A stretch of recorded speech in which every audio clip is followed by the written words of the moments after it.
exciting. It's new every day. I'm celebrating my 20th year in association management this year, which is exciting. And the Association Management 101 course was one of the very first courses that I went to as I started out. So I think this is such a great course, gives you your footing and your foundation to really build on.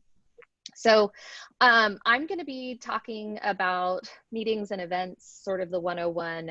I am excited to really connect and share with all of you some of the things that I've learned over the years, but also want to have some time for discussion. So some of these I'll probably go through fairly quickly and then give us some discussion time, especially now that we're shifting to some of these virtual events. So I want to take a minute to have some time to talk a little bit about that.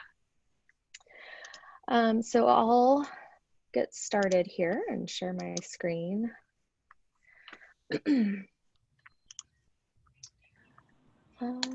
Okay, so for our agenda, just a handful of information about types and formats, elements, kind of that planning life cycle of an event, tools that I've used or researched in some way. And then I have some information at the end of the slide that you can utilize, some terminology that might help if you're new to it, resources or some areas where you might be able to gain more insights and information. And then, as I said, wrap up.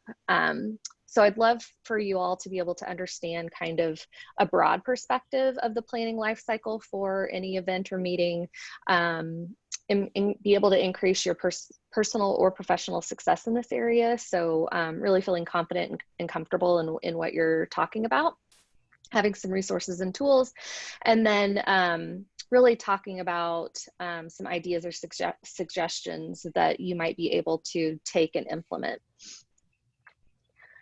So there's a million types of meetings. I like to focus in and say, okay, is it a small meeting, you know, which could be your board or task force, some sort of council that you're working on, an educational conference. You know, that could be with or without trade shows, exhibits, a fundraising event, networking event. Those are a handful that I sort of highlighted or we'll talk a little bit about. I think one of the interesting things is you could have all or all of these all in one, together or separate, depending on how your organization works and how often you maybe get together and really what the needs are. But I do think each one has a very specific need or role. You know, the logistics might be a little different between them, contracting, transport, you know, there's a lot of things around all of these that you still need to consider. So now we're all talking a little bit more about format of these meetings and events. And, you know, while you might have looked at or had someone in your organization looking at education as a whole, and then what modality you're going to deliver that in, be it a live convening or a webinar or something like that. Really now we're having to shift and pivot a lot of our in-person events to a virtual setting. And so there's a lot of considerations in this when you're talking about it. You know, what is your revenue expectation? You know, for a lot of us, our conference is one of our major revenue sources.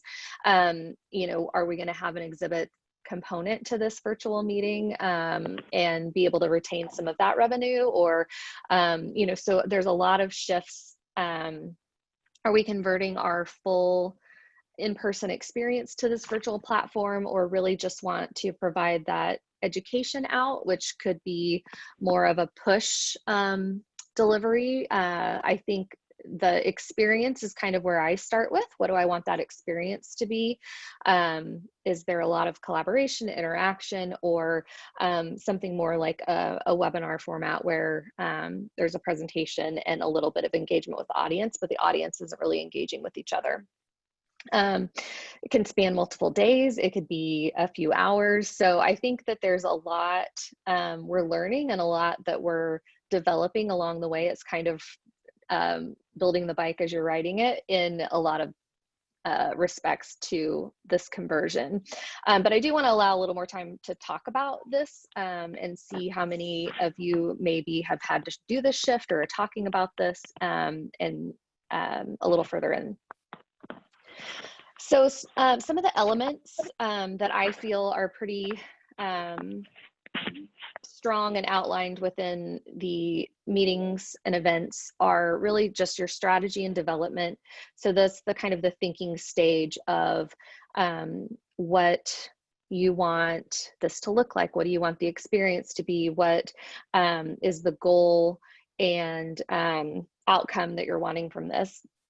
Then there's the details in organization. So all of your logistics, where are you having it? What format are you holding it in, technology that you're using, who are your audience. That's going to be really tied into then your visibility and promotion. So who are you targeting? Where are you sending it? Are you doing it just to your members? Are you broadening it out to maybe your larger community within your field or expanding on that? And then assessment of your results. So really reviewing feedback, looking at all of your demographics that maybe you've collected to see, and really reviewing then that against your outcome goal, whether that's revenue or engagement, participation, etc. Moving into kind of that planning life cycle. So I feel like all of these, big or small, have really an element within this planning life cycle. So you're initiating, you're planning, you're executing, and your closure. And I'm going to talk a little more about each one of these. So with the strategy and development, we really want to set the mission or the goal of the meeting, as I said, resources and budget, branding. So what's the theme, tagline, artwork, are there targeted messages for each one of your audiences? Maybe you're in a medical field and you want to have a message to nurses versus physicians or students. Speakers and content, so crafting really what your agenda and the program content looks like. Sponsorship, registration, setting your fees, and then assessment and survey review. So really talking through at this development stage what it is that you want to assess or track, and make sure that all of that is implemented in the front end. Then we get into some of the details in the organization. So are you holding this at a hotel or a conference center? Really looking at your accommodations in your venue, contracting, reaching out to maybe your convention visitors bureau for more information around the location, doing your site visit, going through your food and beverage or catering and figuring out what your needs are for your attendees. I think with every organization, it's a little bit different of how much they feed and what kinds of expectations, you know, food plays. And I think this is really interesting as we start moving forward with live convenings again. Will our meals and things look the same as what we've had in the past? Do we have to stagger those? Will we be able to do buffets anytime soon? Those are some of the things now that we're also considering as we're talking about events even in the near future that we plan to hold in person. What are your needs? So do you have a full staff that can come and do all of this? Do you have just a few members of your team and need some volunteers that are going to be able to help with registration or load buses or whatever those kinds of logistical things are? Go through your insurance and your emergency procedures. So it's really good to know what the hotel emergency procedures are or venue that you're at. A lot of us now are taking advantage of our apps or online programs to provide a resource page for a lot of these emergency procedures so that people who are attending really know quickly how to access that and get where they need to go should something happen. What's your registration and RSVP process? So payments, ticketing, demographics, registration types, what's your on-site process? Do you have early bird rates versus late rates? Or now within this virtual meeting, we're talking about tiered approaches to being live during the virtual event, or do you have access to this content for a duration after? And maybe there's a different price point for that. Members versus non-members, these are all the considerations. And it's really good to review these on a regular basis. So maybe that's during your budget setting time. Maybe that's, every other year or so, really doing some comparison with industry, what similar organizations are doing, and not get too stagnant on your pricing, so that when you're increasing, or should you need to increase, you're not doing big jumps. That's how I like to tend to do this, is stagger my pricing so that it's not a big hit to people if we need to make those adjustments. Supplies and attendee materials, what's their experience going to look like? Do you have tote bags? Do you provide a hard copy program? What's your signage? And that actual like walkthrough experience. So that leads into vendors and rentals, audio visual exhibits if you have those, shipping, really finding some of those vendors that you can have a relationship with, I think is important. I think with audio visual, some of those, sometimes you need a program director or someone who's going to call the show and do some of these, and other times your meeting might be very simple, and you don't have all of that grandiose screens and production that you really need to worry about. So it's kind of knowing what, again, that experience is that you're working with.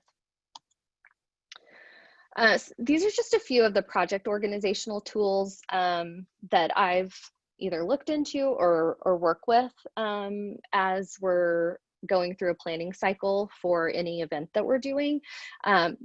Basecamp, Trello are really easy. Asana is easy. I think Trello and Asana, if I haven't looked, I should have looked right before I got on here. I think they have a free trial period or a low level that you can kind of integrate along with Slack. So it's kind of, I think for this stage, what I tend to do is assess what I want for our internal working team, and then maybe what you might have working with a volunteer committee. So for us, we use Basecamp for our committee management and structure and organization. So that's where we keep all of our documents. We've got some email features and chat features within that, and then some action items. So we're able to assign any actions that come out of our meetings, and then the committee is really accountable to each other, and we're not constantly the only voice sort of prompting them to maybe have reminders about the things that they're supposed to be doing. That works well for us. Internally, we use Reich. That's something that our organization researched quite a bit, and then decided to move forward with a little bit more of a robust project management system. It is really robust, so I think there's a lot of other software opportunities that would give you something similar. It is pretty pricey. And then we utilize Google Docs quite a bit. It's great for being able to collaborate on a document, share that out. We definitely have times when you're working around some of your volunteer leaders and what their preferences are, but in general, these are kind of some of the tools that we've found to be pretty successful. So moving into some of the elements of this meeting and event planning, visibility and promotion. So as I mentioned before, sort of defining your target audience. Are you marketing this just to your members? Do you have lists of prospects, previous attendees? Is there a target? Maybe, as I mentioned, in a medical organization, maybe you've never offered CE for nurses before, and that's going to be a big thing that you're adding to your meeting this year. So figuring out how to reach that nurse audience that maybe you haven't been able to reach before. And I think a lot of times your volunteers can give you some really great insight into where those are. Paid social media has also been a really big success for us. I think extending our reach by doing some paid promotions and doing keyword filters and things like that. Building out your communications plan, I think is huge. I think communication is really just one of the bigger things, keeping everyone informed on the team, but also keeping that level of information and transparency out to your volunteer leaders. And maybe what works internally doesn't translate externally. So there may be some shifting of some of those messages that you have to do. The promotion and channels, so deciding what mediums you're going to put out. Is there an opportunity for PR? Are you doing press releases? Is there some component that maybe you're doing a fundraiser, or we've done some marches or just different things around a cause that maybe you need to engage your local press. And then being able to do your post-event survey and follow up. So I think having I think one of the things that we always talk about is assessment is the last thing that we do is really review some of those, but thank yous and follow-up is also, I think, one of those afterthoughts sometimes. So if you build that into your plan and have that set up and ready to go, it makes that whole process at the end much easier. So again, with communication, I feel I cannot state that enough, because when everybody feels engaged and informed, I think then there's that level of trust and accountability that you get to own this and you're running with it. Again, it's not one size fits all, and really determining what the needs are up front. So we do pre-meetings with a lot of our leadership to say, you know, what is it that you want to know? How frequently do you want to know this? And then really build something that we can share with them that's going to give them an at a glance of what they need. So then it's really identifying who that is. So internally, you might have your team, you might have leadership that you need to report to. You might also have communications going out to your presenters, your vendors, your volunteers, your attendees, and your board. So it's really identifying those pockets of communication and then lining everything up. And then moving into assessment. So again, this is an area where I think if you can talk about that up front, outline what it is that you're wanting. You're not backtracking on some of those. And I think that's constantly one of those that, well, what about this? And what about, you know, how many first timers do we have? Or how many, you know, new sponsors do we have? And some of those, if you sit down and think through it at the beginning, then you're better poised to not react to a lot of those questions, and you've got all of that data on hand. So again, talking about frequency of when you're reporting and what level.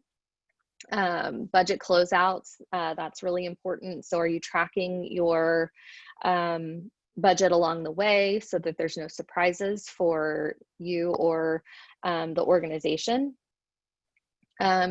Talking about the timing of when you're sending out your post event survey so that things are fresh. Are you collecting it on site? Are you collecting it online? I know for us, a lot of ours are tied with CE, and so people are more apt to fill some of those out when they need to claim their credits. But for our vendors, we've found for our vendors, doing an actual paper survey that we hand to them and they hand back in when they leave works better for us than an online one.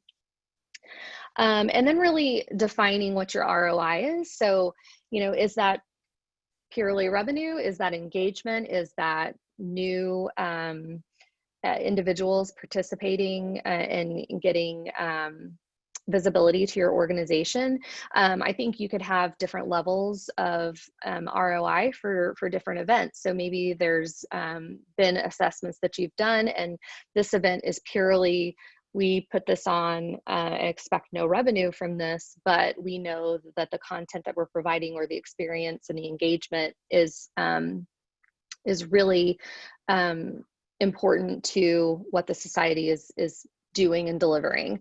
So it's really supportive of the mission. And then really talking about some of the relationships and how you can take this data and continue to show the value in those. So do you have partners, or even with just your vendors and sponsors, how to leverage those into long-term relationships or relationships outside of your meeting. And then really how you're sharing it, and is that internal, what is maybe external that could give you some additional industry or brand awareness, and then how are you tracking that from a historical perspective? So I think we've all seen, you know, our million spreadsheets that have 20 years worth of conference data. How do you tell a story with that is going to resonate with people, that they can look at it and make some heads or tails? Because I know when I look at some of those spreadsheets, I'm like, I have no idea what this means. So give me the story behind it. And I think translating those now into some infographics or, you know, small articles or things that maybe you've pushed back out to your members, those give you those historical tracking files that make it really easy to kind of have a snapshot of what each of your meetings or events have looked like.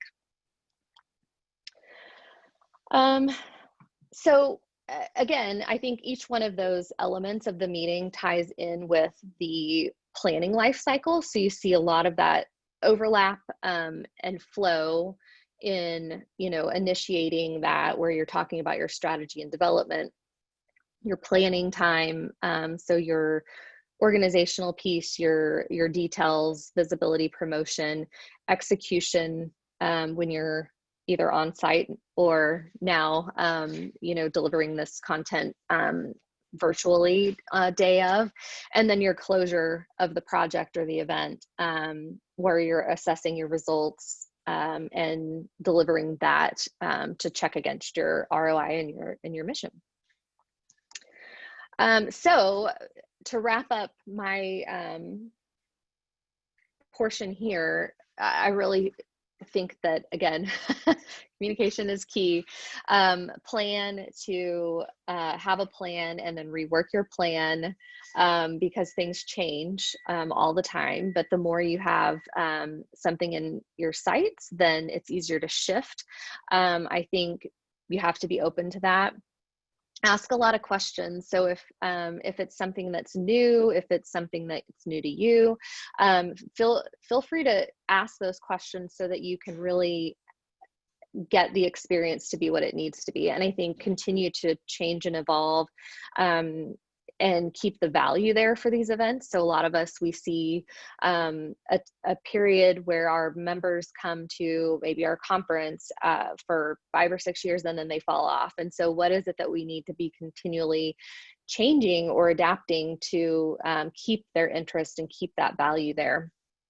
And are there ways to do that through, you know, adding in now some new elements or some ways for them to engage differently, asking some different questions about what their expectation is and what they're looking to get out of it, I think is something that is key to really keep those events evolving. And again, I think plan and being willing and able to shift when something comes up, because it will.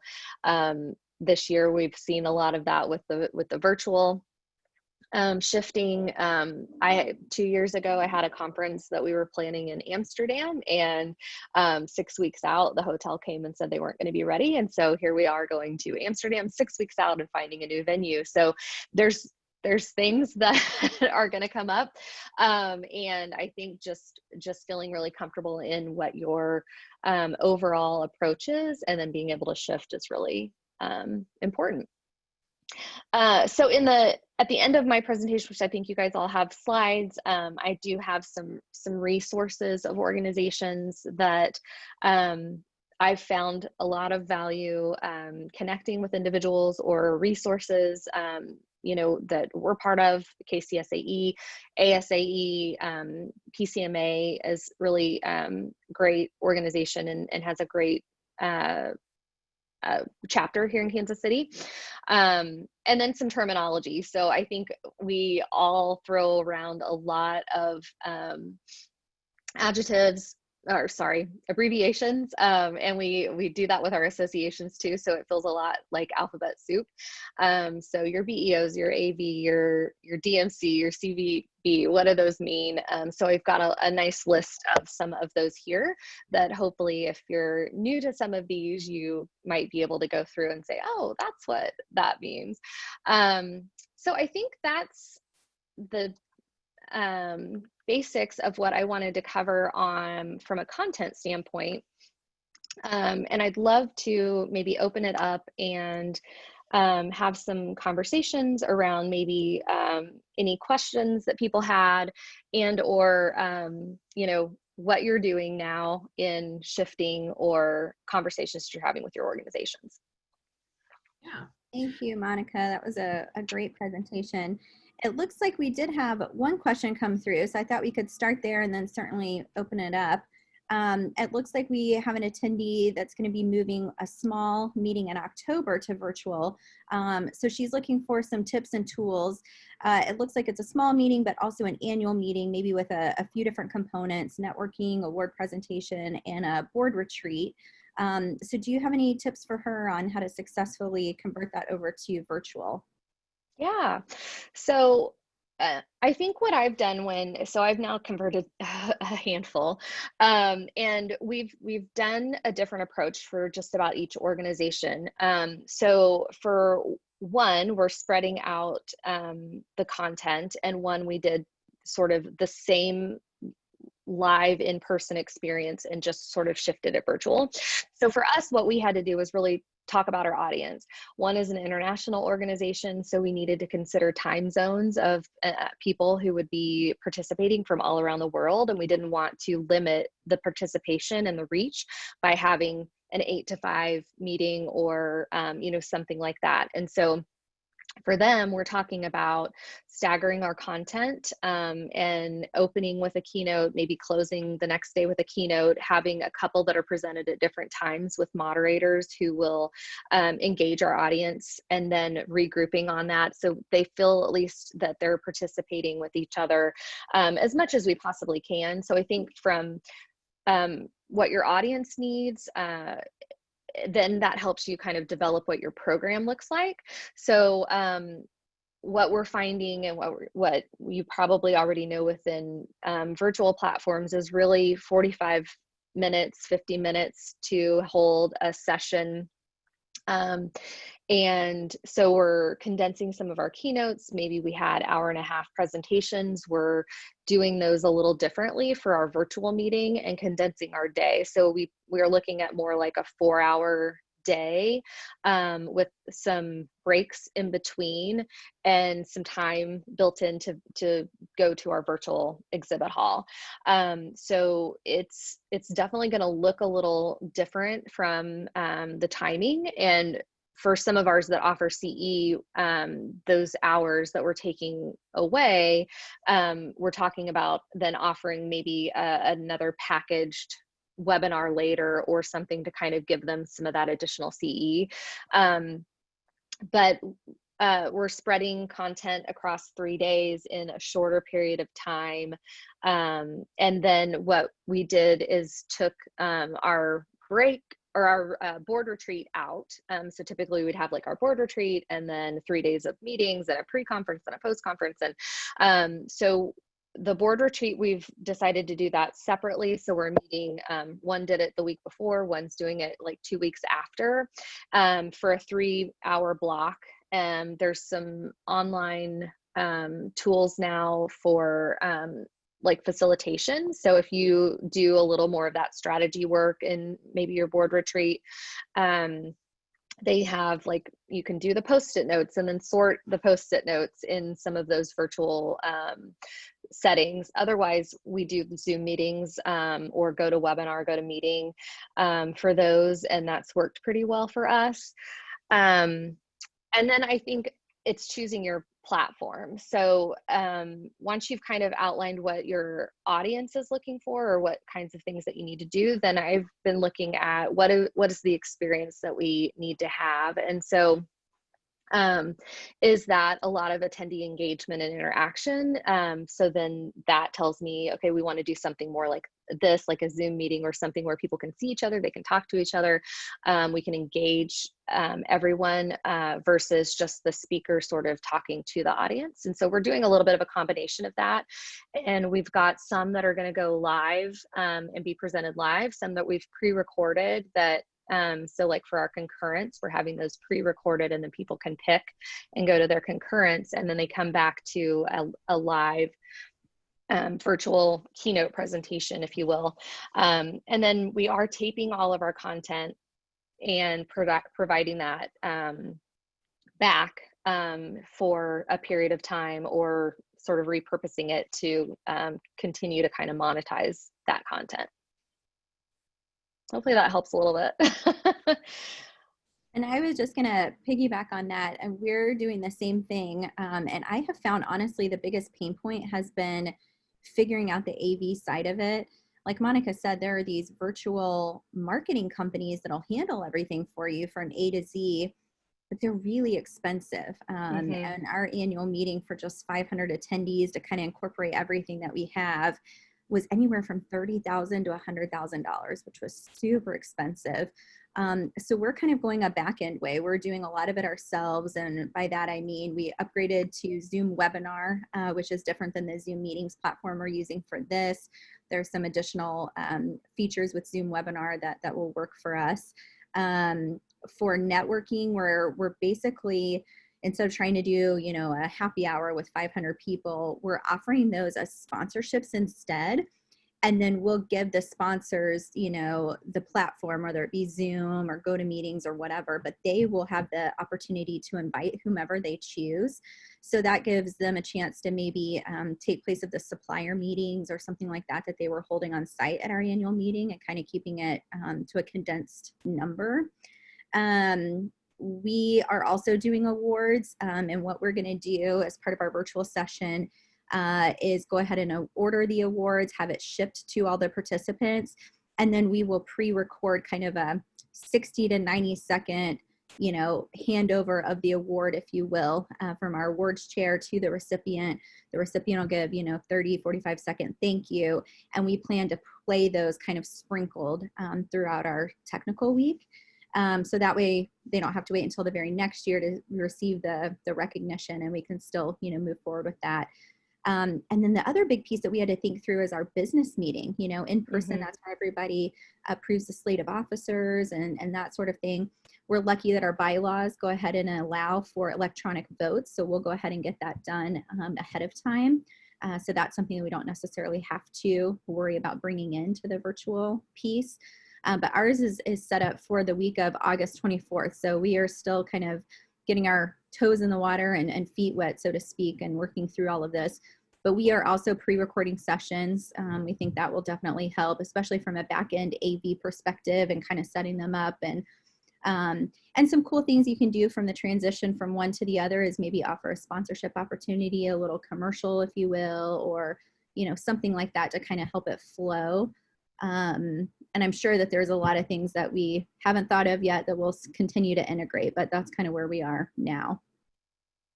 Yeah, and I would add to that, Crystal, I didn't touch on awards, but we did do an awards ceremony, just kind of similar to what you described. So we sent all of the awards ahead of time, recorded their acceptance, and played those, and that worked really well.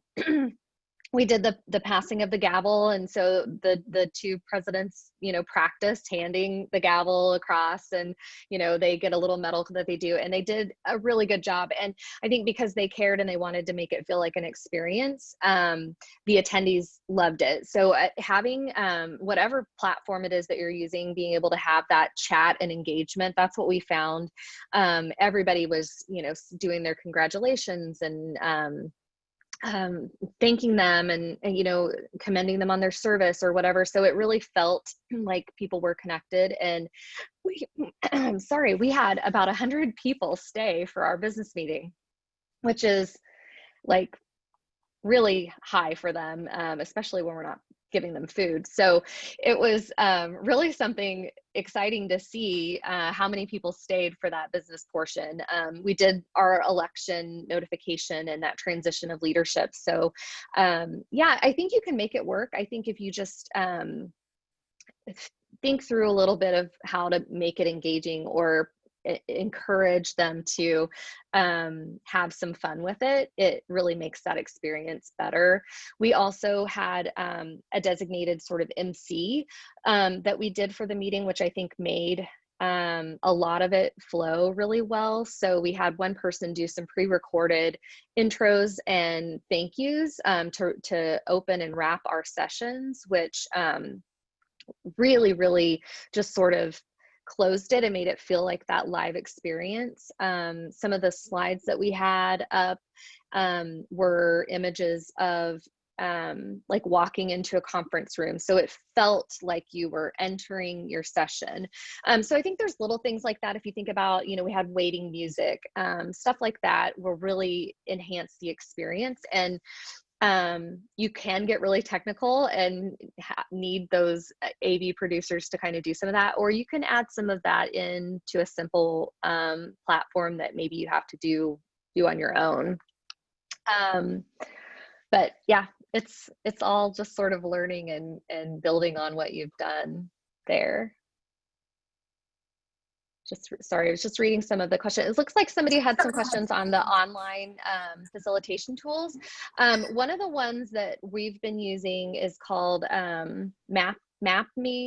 And I think they have a trial period, but you can essentially look at multiple formats of how you might want to organize your facilitation. So you can do it as a post-it note piece. You can say, okay, this is how I want my data to look at the end. You can do SWOT analysis. You can do all kinds of different formats in a virtual piece. And so it kind of ties into your virtual meeting like this, like a Zoom, and then you would kind of show your screen and you can do all that mapping with the data points that maybe you would put your sticky notes around a wall. You can vote things up or down, and it's a really great platform to play around with. Perfect. Monica, any thoughts on pros and cons versus for live content versus taped content?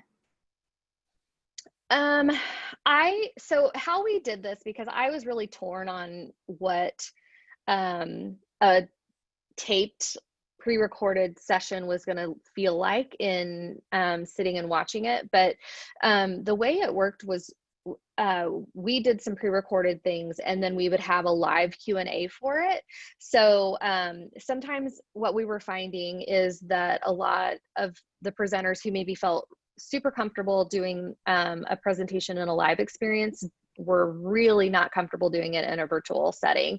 So giving them a little more time to practice, to do it, to run through it, they needed that. So I think we spent a lot more time on the front end doing some coaching with our presenters and getting them used to the technology and what that would feel than I kind of expected we would. But it all paid off in the end. So I think one of the key things would be to any of the pre-recorded stuff, if it's a true session, I would have a Q&A, a live Q&A for it. And then we did portions of the business meeting. So like our treasurer did a pre-recorded finance report. So we just played the video and then we did any Q&A for that. So it was kind of finding some of those elements where you might have a lot of transition across your speakers that could have technical glitches. And that was how we thought through what we might want to pre-record versus what we might want to do live. So we didn't want to shift to 8 different people within our business meeting. So instead of doing that, we were able to pre-record certain portions of that and keep it really seamless. Perfect. And I'll certainly tee this up to you, Monica, but if any other attendee has already experienced either of these things, we'd love to hear from you too. Looking at both registration cost and attendance, you know, from in-person to virtual, you know, from both aspects, what have you had experience with from a cost perspective as well as the attendance side? Are you seeing more attendance, about the same, less? Ours has really been very different for each one of the organizations. And so, which is also makes it really tough to figure it out. It's all sort of new and you don't have any real historic data to kind of go off of. So we used a lot of our webinar attendance to kind of give us some gauge of interest in a virtual meeting.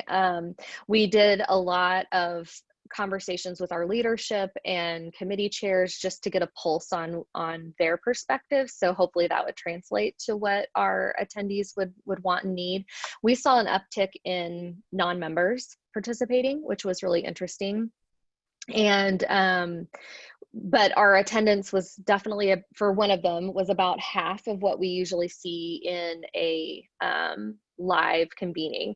This organization though was their anesthesiologist, ambulatory anesthesiologist. So they were either working in a lot of stuff related to COVID, or they were now just picking back up their practices. So that's why we offered the content for a year, so they could engage in that, and we can continue to sell tickets to it, if you will. So we're planning to sort of push out the content later to continue to sort of bring in some of that revenue and give people an opportunity to see it. For another organization, that's the one I mentioned that was more international, we are projecting that we're going to see pretty similar numbers to our live convening because more of our international members can attend. We've lowered the price point on that meeting significantly. The other one we kept pretty close to the same.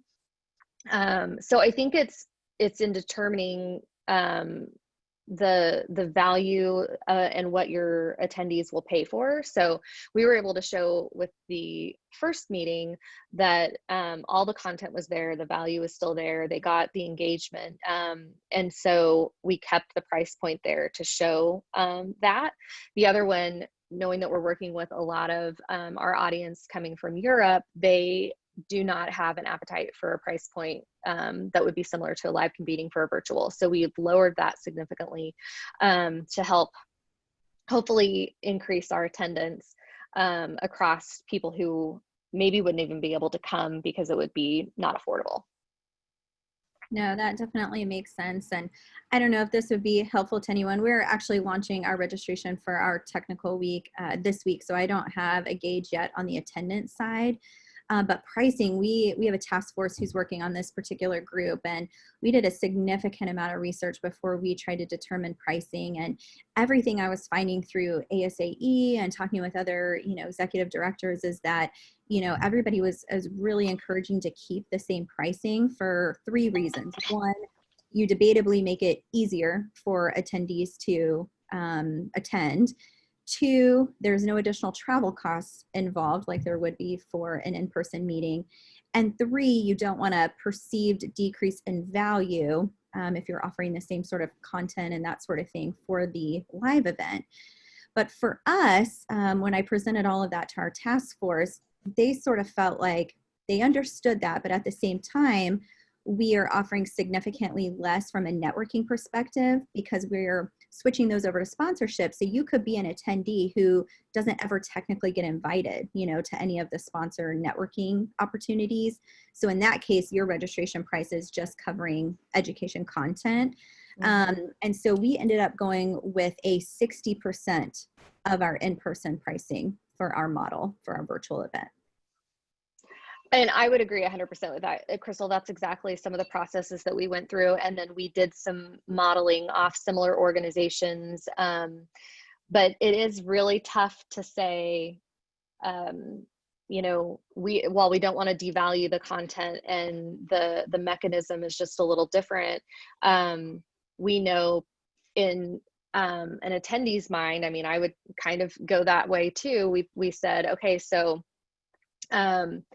I'm not getting this, I'm not getting that, I'm not getting this. And so shouldn't my price be lower if I'm just sitting here, you know, watching? And so I think it was interesting. And the other thing that I think we had to really, really work hard on is to figure out a way to show our board and our exhibitors and sponsors what the difference is between some of our webinars or a virtual meeting, and what we were truly putting on as a virtual conference. And so being able to show what that experience is while you're kind of building it is a little bit tough.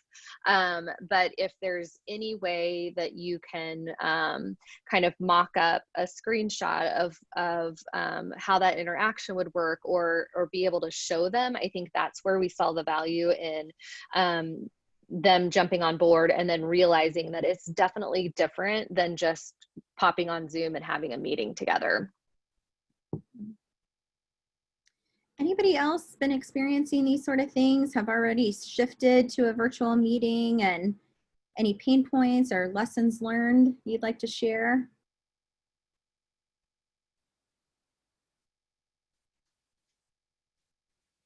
Remember to hit your unmute.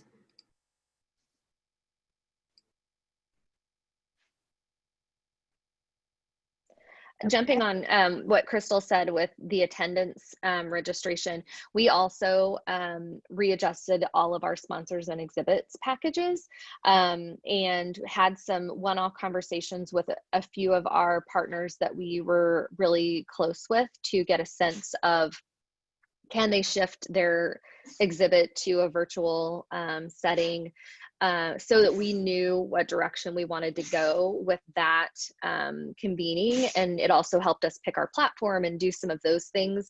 And so we also redid then our pricing and our packages, so that we could give them more virtual visibility, extended some of those things similar to what you're talking about, Crystal, with engagement for a breakout or happy hour, or whatever those might look like. And we found that we had to look at least 20% off of what our original package pricings were for our exhibits and sponsors, and kind of adjusted those along the way too. Absolutely. And I think you all saw Monica's contact information. I'm sure she would be open if you have any additional offline questions, you know, feel free to reach out to her.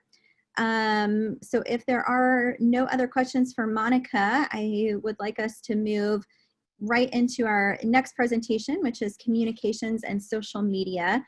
Just like last week, we're not going to do an official break. So if you need to take a bio break or something like that, feel free to go ahead and do that. We'll roll right into our next presentation from Andy Meyer, and he is the Communications Manager for AMSSM. He's also the Communications Committee Co-Chair with KCSAE, so needless to say, he has a lot of experience in this area. Andy, we'll turn it over to you. Thanks so much, Crystal, and thanks to everybody for being here. That was a great first session. Thank you, Monica, for walking us through that, and I'm excited to share some information this morning about the communication side. There was, I know Monica shared some already information that I'm going to cover a little bit in terms of just how key communication and sort of a lot of the different segments to every association, no matter where you are or who you're talking to. So just going to reinforce a lot of the things that she talked about, and we'll go ahead and dive right in here. And just to let you know real quick, you're sharing the wrong, what we see is the double presentation. I see. Let I think me, it's under display settings if you go up to the top okay, there. gotcha. Yeah, I think swap Okay. it. There we go. Now we're seeing the Okay. right one.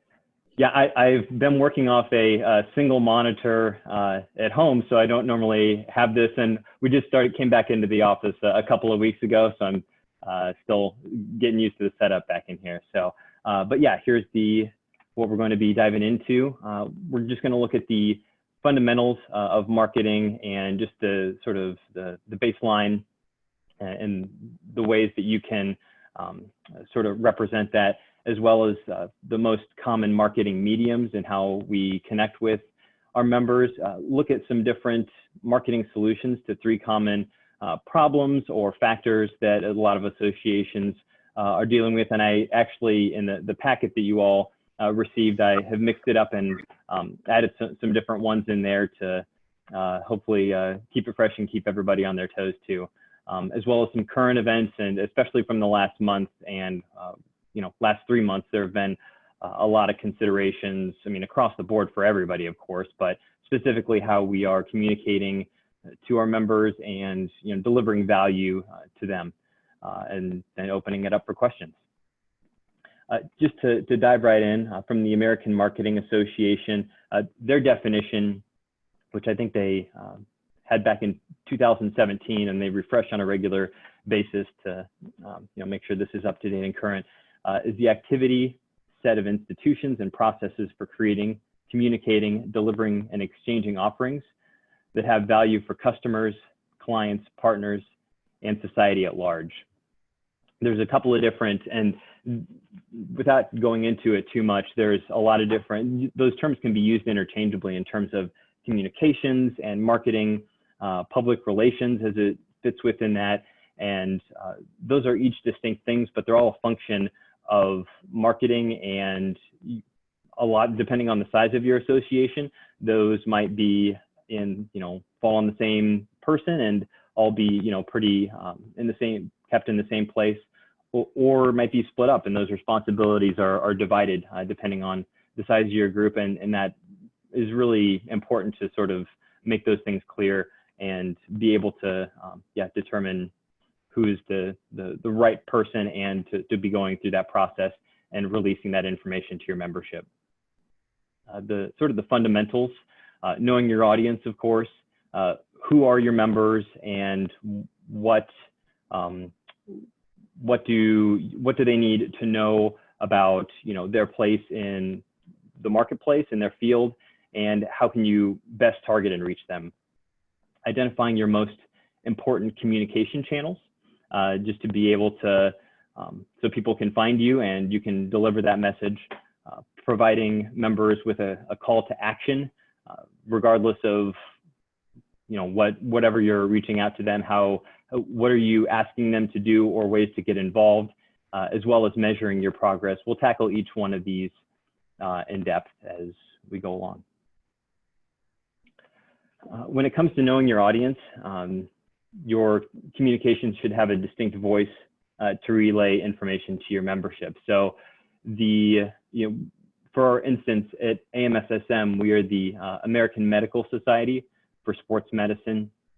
Our members are sports medicine physicians, so doctors, primarily family physicians, incorporate the largest part of our membership, and there are a lot of, all the way up to professional and Olympic doctors, to college team physicians, and high school and community doctors as well. So realizing that everybody is a medical professional, that helps sort of shape our view and how we craft our messaging, making it, we take a pretty professional sort of stance in the way that we relay everything, and just being able to know, even then within the more complex field of sports medicine in general, with physical therapists, athletic trainers, sports medicine surgeons, trying to find our place within that field, and how not only we are providing value to our members, but how they're providing value in their community, and how we're communicating that through every channel that we have, basically, from social media to, equipping them with tools and on our website and other places to give them educational and, marketing resources so they can be able to take that and provide value in, on an individual level, from longtime members all the way down to student members and people that are young professionals just getting involved. One of the most important is staying consistent with your tone in each format I sort of touched on, and sort of tailoring your message to reflect association members. We keep a pretty standard neutral tone by and large, but depending on the account, and if you have a social media manager that you'll see that for a lot of entertainment accounts and just in different segments where are using emojis or GIFs and memes have become more popular in the last few years, and just so they'll know that if they see something coming like that from your account and they're not used to it, that may be sort of a disconnect for people, and just staying sort of true and establishing what that looks like, and depending on the person or people running the account, especially from a social media standpoint, what does that look like? The same thing goes for your newsletters, just to keep a consistent look and feel throughout is really crucial to be able to, let people know and identify once something comes from AMSSM, I am able to, get through it really quickly, understand what I'm looking at, and be able to navigate it that way. It's sort of the same thing with a more formal or conversational tone. And that can change depending on, the messaging, and but having really concrete, clear goals in terms of how you're communicating that is really important. The channels of communication, creating content on the places and platforms your members are already using. So a lot of people, and we fall into this category of using Facebook and Twitter primarily, as well as Constant Contact. We use that for our email marketing and to send our messages out. Where trying to find the places that are there members that are using those channels or platforms where there's an interest and you're not there yet. One thing that is sort of we became aware of during our annual meeting a couple of years ago was, a lot of our younger members especially are on Instagram and are using our meeting hashtags we're already out there, using it. And we were sort of just that was a blind spot for us. So trying to ramp up that and expand into that, which gives, especially younger members another way to get information and engage with us in that way. We had recently started up a YouTube channel as well, especially with a lot of in the virtual environment from an educational component. We're sort of ramping up 2 or 3 different education tracks at the same time. And, we just by virtue of doing a virtual meeting, which a lot of, associations are going to right now as well, and other organizations, we have already got a couple hundred followers on there, and, plans to really ramp that up. So just trying to identify the ways of where you are in terms of where you're posting all that information, and are there places that you can reach, especially different segments that are not maybe being targeted, just because they're out there maybe having the conversations, but trying to tailor that. And that's going to be an ongoing issue, right? Like what are the places that you need to go that are, and what ones are appropriate for your organization, especially as there are a growing amount of social media platforms, and just trying to reach the right audiences there. Being along the same lines, open to expanding onto new platforms, and look for feedback where they should be. I mean, people would literally had the experience of coming up to me and saying, hey, why aren't you guys on Instagram yet? And it's like, that is a really good question and something we can explore, and asking members for help along those lines too. Like, how, especially if you're not well versed in it, optimizing the content for that particular channel is really important to be able to have maximum effect and help it, have the widest reach possible.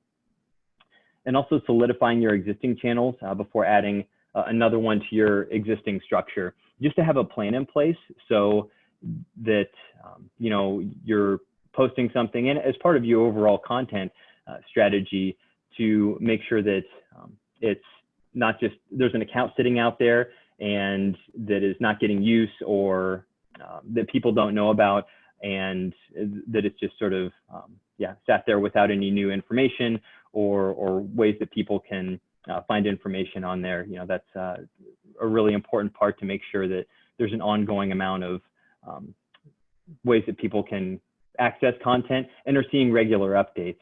That was something that became a priority for us a few years ago, and we saw a really huge increase in our followers and our traffic and everything else across all platforms. So just to keep that in mind too. Giving members a clear path to action in anything that you do, from conference registration or sharing content, and making it in sort of the last point on there, keeping it simple and not having any more two calls to action in the same content piece. That just makes sure that people will, understand what you're asking them to do or what information you're presenting to them, and also trying to tie in as much as possible. Maybe there's an informational component about, a member being appointed to a leadership position with a certain group. Is there a webinar on that same topic that someone can, if they're interested in that, be able to tie into and go and watch after the fact? So, and just to be able to always give them, even if it's just a piece of information, where somewhere you can go and driving back to your content, preferably on your own website, to be able to, get people to realize the value that you're providing and getting them at, as much access as possible and to those, to that information. Also making it, that information easy to find, and, especially with links too. I think this is something that we sort of learned over the process of the last couple of years too, especially when it came to conference announcements. We had a habit of just really simple, putting the link higher up in the body, maybe the first couple of the body of a message that would go out. So as opposed to reading through the entire, message, especially if it was promoting our annual meeting with a lot of speakers and great information that we wanted, everybody to read and be aware of. If someone just wanted to, especially if they're on their phone, oh, the annual meeting registration is open, click here to register. Great. Like, make it simple, put that up top, and make it very actionable and something that they can find right away to get them to that place with is, not having to scroll all the way down to the bottom of a message. And then the same process applies for your website as well. And I can pull up an example just for something that we did on our own website probably last year, and we're in an ongoing sort of renovation process right now, having a lot of images and making it a lot more visual. Previously, we still have a section on our website that has this, but it was a lot of just individual links without a lot of visual components, and it was sort of hard to maybe find exactly what you were looking for, especially some of our most popular content when it came to annual meeting registration. If we put out a position statement or educational materials that people are interested in, putting that front and center on the website, making that as easy to find as possible. So, because you're able to see on the back end of your website, what are people clicking on and engaging with the most? How long are they staying? How many pages are they clicking on? Use that data, even from a raw standpoint, to sort of craft and hone your own strategies and how to play up the most popular information that you have to be able to help people navigate that and get to the right section that they need to be at, and help them engage with you the best way that you can. Measuring progress and success is a a really important component. There's no real right or wrong way here other than just having a goal in mind and sort of starting to plug away at it. It doesn't have to be anything really dramatic and can be as simple as I want to grow, increase our open rates on our emails, or, drive more traffic to our social media pages and see those numbers grow. Just starting somewhere and having that goal is the most important part to be able to realize, and then, to measure those sort of wins and losses and make progress over time. And before you even start that process, it's like to know where you want to go, you have to know where you are right now. That's something that we started tracking, especially from our Twitter account and Facebook account.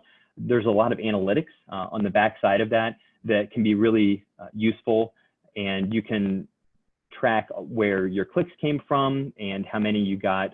Twitter is one of my favorites because they have a month by month sort of really easy snapshot to be able to understand what content people are engaging with. What's the most shared and retweeted, who's your most popular new follower, and just the amount of impressions you got, people that are going back to your web page, and be able to just put down a baseline. I just keep an ongoing Excel sheet, and to be able to gauge the numbers on a month by month basis, but then over a long term, when are the spikes that you see and sort of the most popular increases over a long amount of time.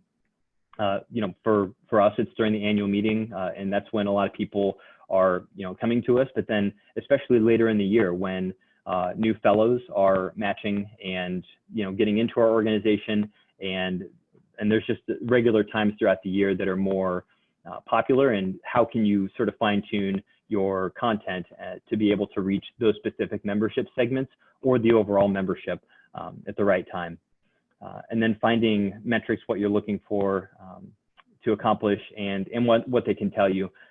Similar to the website sort of information, that those back-end numbers can go a long way in terms of telling you what people are looking for, what they're interested in, and how to put that in front of them on a more regular basis. And lastly, just for resources in your field, for anyone that is in the medical field or in a medical association, Simpler is a company that has the healthcare hashtag program, for instance, and they are able to track that. If you create a website hashtag ahead of your event, they have really great data that they keep on all that and connect it to your account. But it's a totally free program, and it gives you total page impressions and views, the people that are using that most frequently, the hashtag. And again, you can just, that sort of goes back into establishing a baseline. That's something that we did back during our first annual meeting when I got here a few years ago, and seeing that continuous growth over that time was sort of an indication that, that message was getting out there. But we first had to, stop and say, get the motion tracking shut off on me. I wasn't gesturing enough. Sorry about that. I'll be more active with my hands. There we go. But that's been a really great feature for us. And there are a few of those websites, especially if they're free. There are some paid ones that we looked into as well. But if there's an affordable option that's easy to do, easy to use, can just be a good way to sort of get that initial baseline, get those measurements. Yeah, I'll keep rolling here. Again, feel free to ask any questions in the chat at any point, and we'll address those. We'll have a brief question and answer time at the end for that. Social media, have touched on that a little bit. Email, your website, or if you have a blog that you use for communicating information, that can take a variety of forms. Direct mail, and then phone calls and texts, or the 5 primary modes there. Have covered a little bit of this already, but what platforms are you using and which one should you be using? That especially goes for video and podcasts right now, new medium has been a really, sort of hot thing that people are looking for. And we have really ramped up both of those efforts on our end as an organization, but trying to also have some concrete goals in terms of how often do you want to produce that, and who are sort of the voices that are going to be on there. Making sure to put that in place ahead of time is really important, as opposed to, we fell into that category a couple of years ago where there was a lot of enthusiasm. We had a new podcast subcommittee chair, came in, recorded, a few episodes, and then it just fell by the wayside for a little bit. So making sure to be intentional from a content standpoint and really come up with a game plan moving forward, and launching it when you feel like you've got your feet under you is a good thing. And then finding the right platforms can be a good challenge as well in terms of audio and video as well, while sort of keeping controlling costs as well. But I mean, everything can shoot video anymore, and really high quality. I mean, even on cell phones. So there's so many great options out there, and happy to talk about that a little bit too. Paying attention to trends and using them if it can provide a benefit to your membership. So just similar to some of that new media, doing it if they feel there would be a value, or if there's going to be able to, not doing it for the sake of doing it. If it's not going to gain a lot of traction, or feel like it's not a good just use of not only staff time, but member time as well. We were lucky from a podcast standpoint. The British Journal of Sports Medicine has a very well listened to podcast. It gets thousands of listens every episode, and we were able to sort of enter into a partnership with them they would promote basically take our content that we recorded and distribute it on their channels, and through that way just really sort of run it up and get it in front of a much wider audience. Again, pushing people back to your website and identify if there's any partnerships or in your particular association or field that you can use, and be able to really cross promote in a way that's going to be really beneficial for everybody involved. That can really help get a leg up, especially in some of those newer mediums if you're looking at starting one of those. As far as email, tracking your statistics and learning from them. What are your open rates? What links are being clicked on the most? Most email marketing programs have that information, so it's just learning from that and seeing, especially if there's one that falls outside of the normal range. Most of the things are right at around 50% for our account. If there's something falls below that, what's the reason for that? Can we figure out why? If there's something that really stands out or jumps out, what was it in the subject line? Was it visually? And how can we learn from that to try to sort of iterate and improve at that? Just taking those little lessons and applying them more broadly. Again, tying back into your website and blog, making it as easy as possible for people to find the information you're looking for, and not have to click through several drop downs or submenus, which sometimes that's unavoidable, but especially for your most popular content, or where you really want to drive people, trying to find a way to make that process as smooth as possible. And take stock of your resources and feature them on a regular basis. That's something that we can fall into in terms of, there's a really great educational component or a document or resource that is created, and then it just sits there and you promote it initially, but it still has great value, or people are looking for it, and trying to make sure to re-promote your own content on your website is especially at key points of the year that would give people, not only to be able to, for their own benefit, but to share with their communities and resources too. That's something that just to do on a regular basis to make sure that that's not just, sitting there unknown, when a lot of people might have, a lot of your members might find a really good benefit and value in that throughout the year as well. Direct mail and deciding when physical formats are necessary. We I think since, even predating me, have been pretty much exclusively digital in all of our communications, other than we will send out a form for membership renewals once per year. And that's something that we have thrown around at different points in terms of sort of weighed the option of, would it be a benefit for people if we had a physical magazine that we sent out, or a newsletter, and doing that on a regular basis. That's not a direction that we've gone, but something that we are just considering in an ongoing basis, and making sure it has, the value and to the membership, and making sure people, are getting that information and be able to add to it if there's a need, and people, and that would really help in terms of membership retention, or all of those rates as well. And then phone calls and texts, just reaching out to people, especially on there's whatever the situation might be, to be able to get in touch with them and make that personal connection sometimes too. That's something that we do with our especially our foundation, AMSSM Foundation, our giving. When people give above a certain threshold, we will have the members of the foundation board reach out and call them. A direct one-on-one message can be really powerful and sort of encourage that promotion as well. Andy, kind of along the communication lines here, we do have a question from a member. What membership email communication tools do you recommend, or has anyone found to be successful?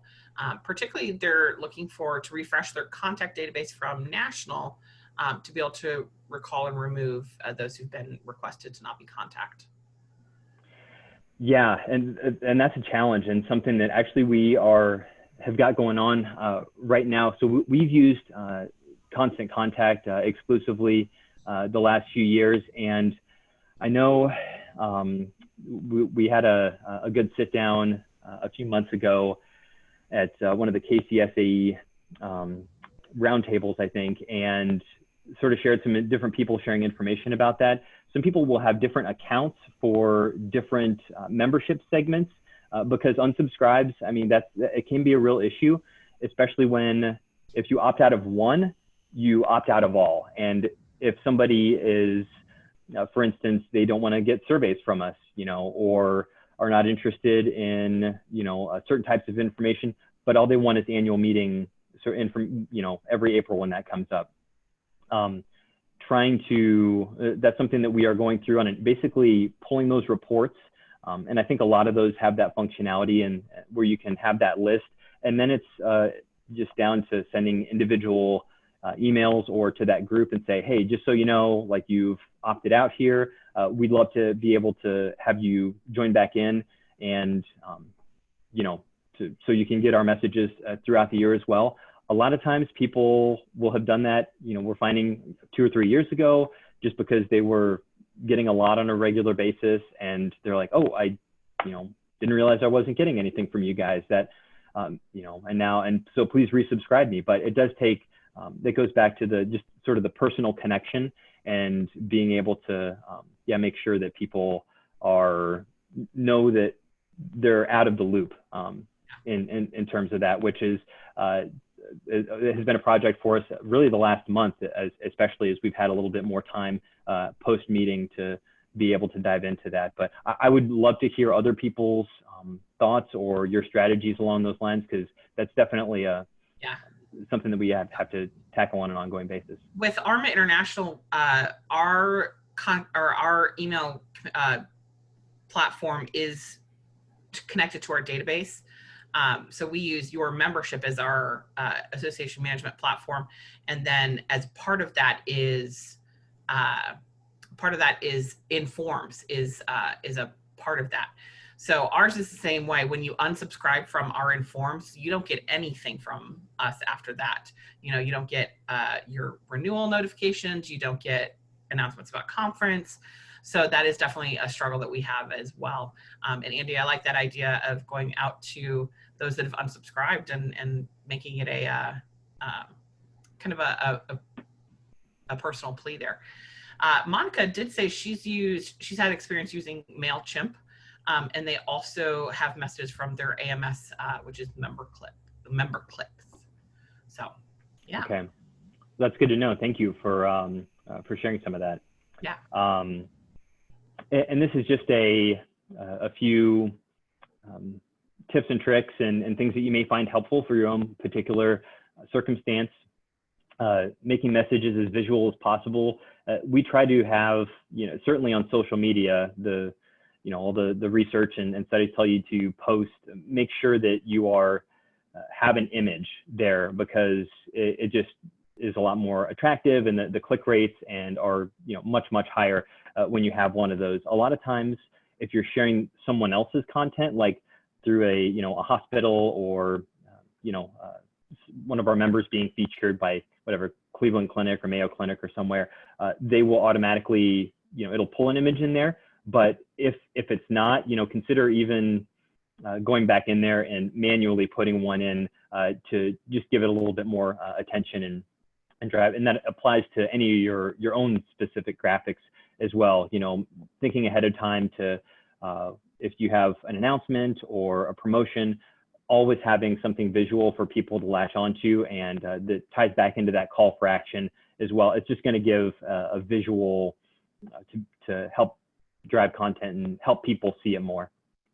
Some Google alerts can go a long way in terms of, whatever your association happens to be. And for instance, like we have, we just have a few set up for, sports medicine, of course, AMSSM, to figure out if one of our members is, potentially being featured.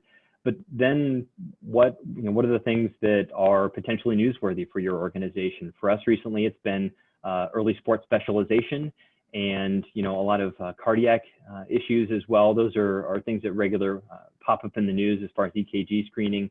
So just being aware of when those are talked about is to give you an idea of, as well as who is being featured in the news as well, and what people are saying. That can help not only with posting content, but also sharing in your newsletters about, so such and such was featured on a national talk show, or in this publication, or very popular blog in your industry. So just being aware of that through just a few Google alerts, or especially if there's a president or a very involved member or an expert in a field, those can be really helpful in terms of finding that information, or just doing standard Google searches and going in a few pages. It can be helpful too. Tapping into the talents of your volunteers and highlighting individuals through features and testimonials. Talked about our podcast efforts. That was something where we had a guy who I think had worked for his college radio station back in the day, and he just had a natural interest for it. He had been to a couple podcast seminars on his own and had a great set of equipment. And now every year he shows up to the annual meeting, and we record 3 or 4 podcasts, and the audio is great. And that just gives us, something in the bank to be able to work on throughout the year. But that's totally the level of enthusiasm that he had for it was like, tap into that and just use that to the benefit of the entire organization. The same thing if people have video experience, or really anything, and this applies generally across the entire organization, but specifically in terms of communication. What are ways that you can freshen that up, or just ways you can highlight members as well, and use their own natural sort of abilities and passions for the organization to be able to drive that and build your efforts. The same goes for features and testimonials. Giving it a personal touch goes such a long way, and highlighting people for their just accomplishments, or as simple as AAFP, which is across the parking lot from us, does a great job of I think highlighting individual members on a regular basis, and just a little pull quote and a picture of them, and here's our either member of the month, and it can be as simple as that, and just a way to recognize them in that capacity can be really great.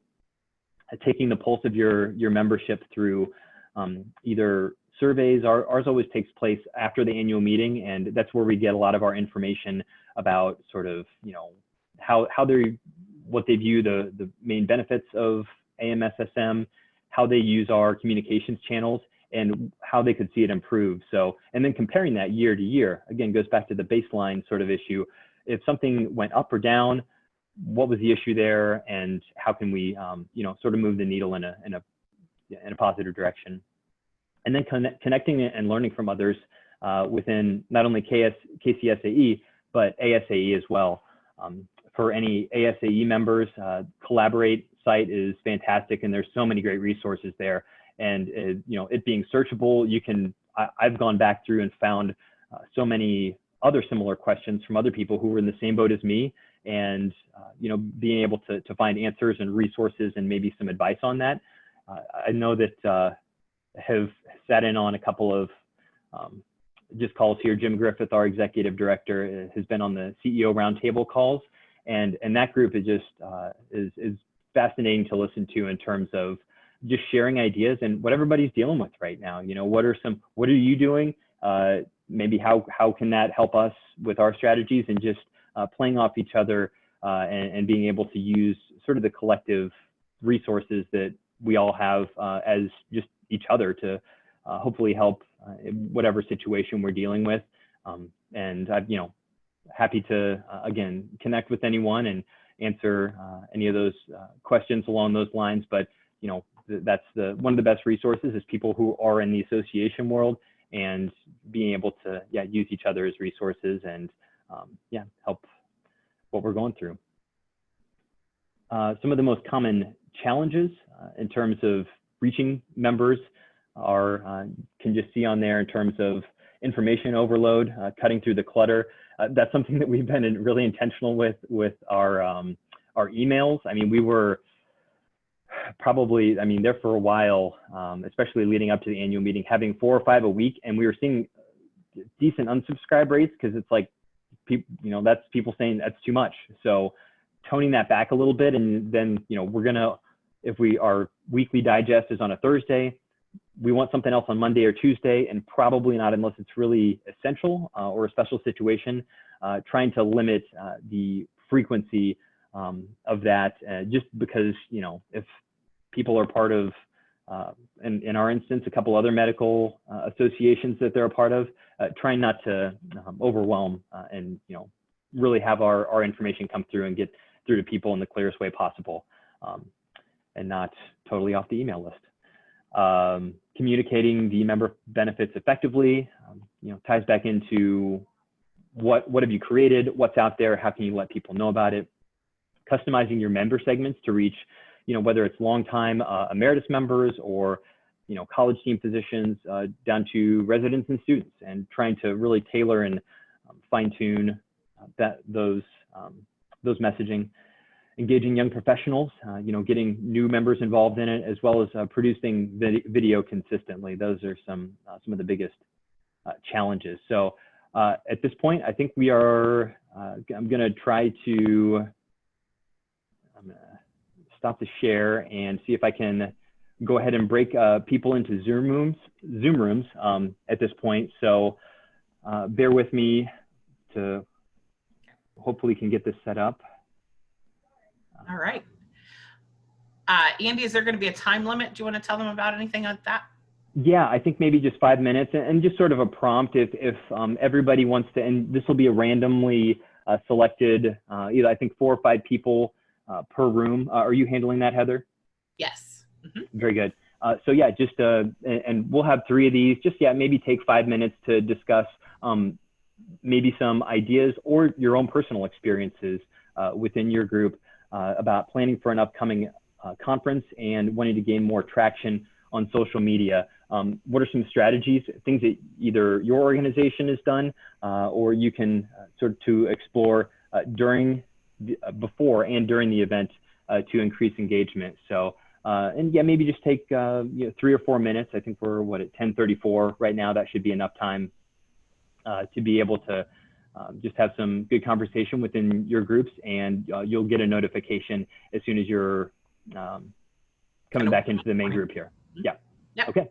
Okay. We'll see you all in about 5 minutes. Sounds good.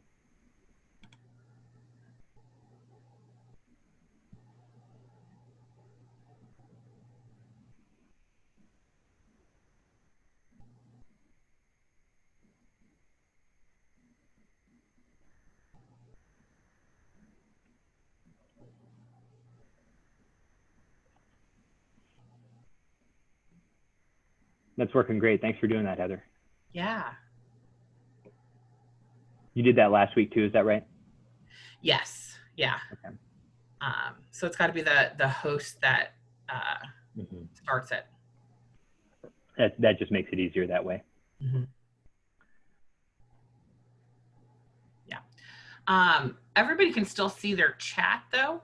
Do you want to go ahead and chat in to the chat area what questions they're looking at or whatnot that might help them direct their conversations? Yep.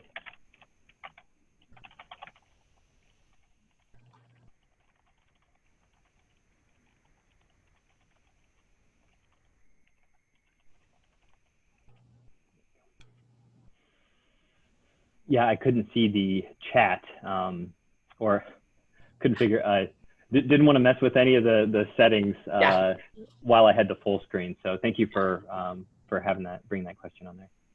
Yeah, no, that's part of what I'm here for. So helping kind of direct things on the back end. So that's great. Oh, I'm gonna.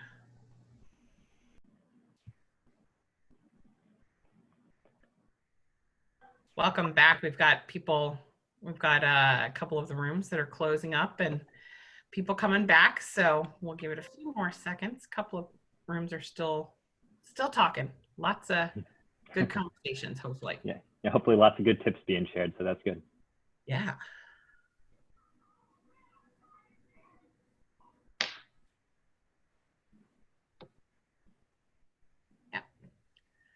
And now we'll have everybody is going to pop back in whether they like it or not. Those rooms close automatically. Very good. Well, welcome back, everybody. Hopefully you had some good discussion about some of that. The just general sort of tips that we had that I've put together, just some ideas that we've had some success with, setting up and promoting hashtags and other membership metrics.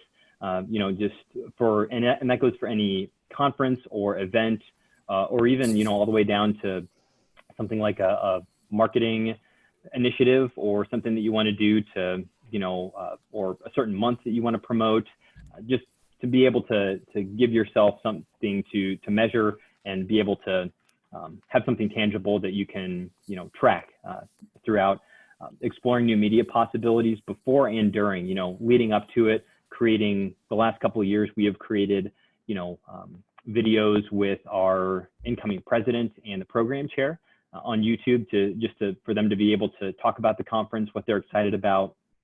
And, that's to build some attention and awareness ahead of time.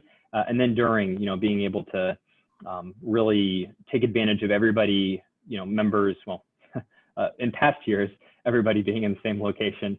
But just building on the enthusiasm of all your members being in one place, and from a media standpoint, from videos, or I mentioned podcasts, because that just makes that easier. Being really active on your accounts during the event, retweeting and liking everybody, especially if they're taking photos of themselves in different sessions, or out having enjoying a particular function or event that you're hosting. Like we have an AMSSM Foundation party that we have every year for a contributors party, anyone that's donated, like really making sure, hey, make sure to take a photo of yourself having a great time there, sharing that on the account to really help drive attention and numbers during that event. And then encouraging fun social events. We've done a best selfie of the day type thing, social media scavenger hunts, things like that can be a really great way to do that. And just, again, have fun with it, especially, during annual meetings, to be able to give people, a reason to do that. Second question we're going to go to, an association is considering a rebrand to freshen up its look and carve out a role and identity in the marketplace for its members. And what are some ways, first of all, you can get that member feedback going into the process, or have you done that?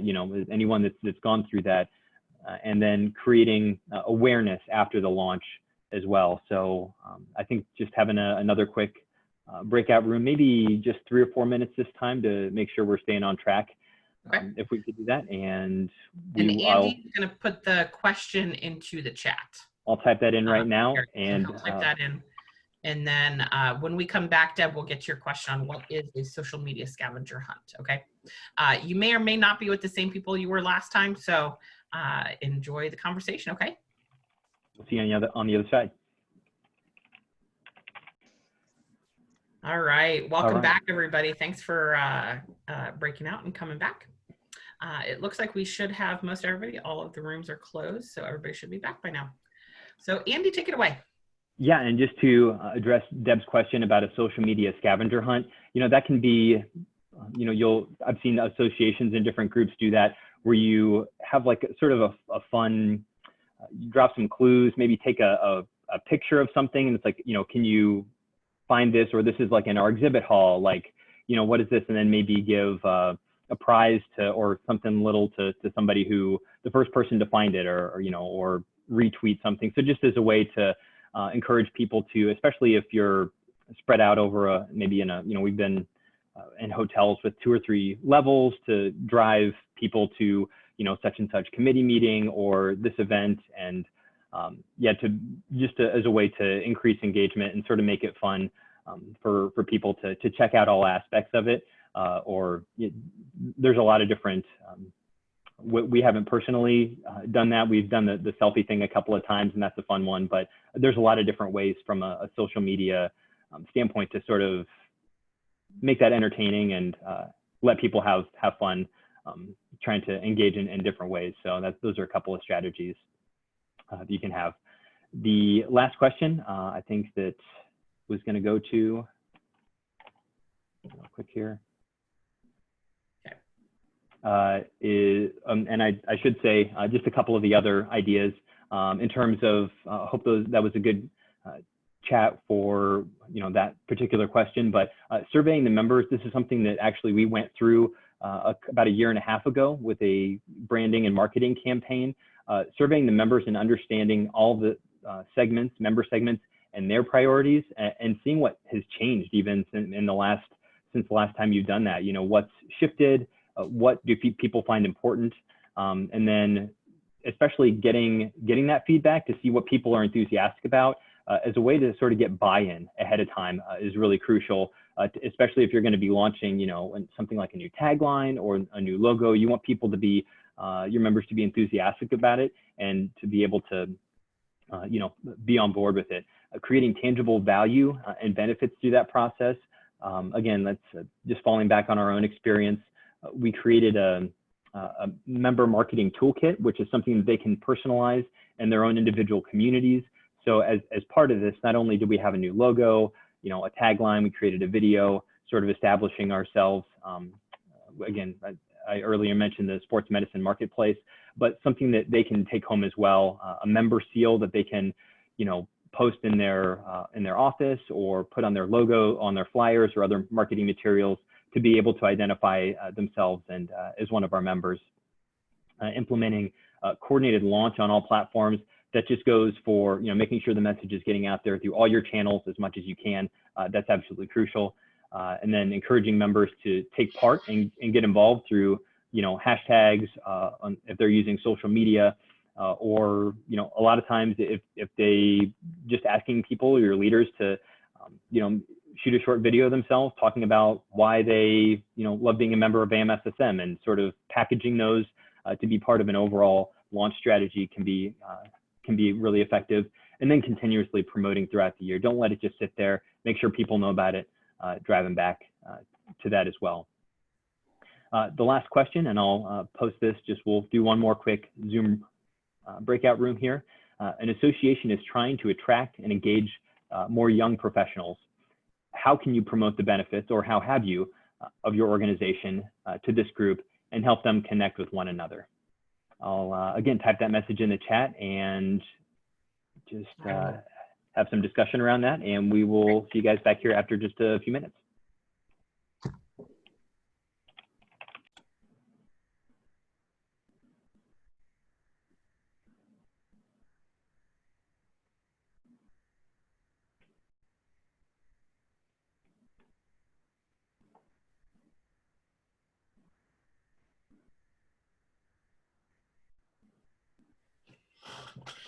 People are using their time to the last second.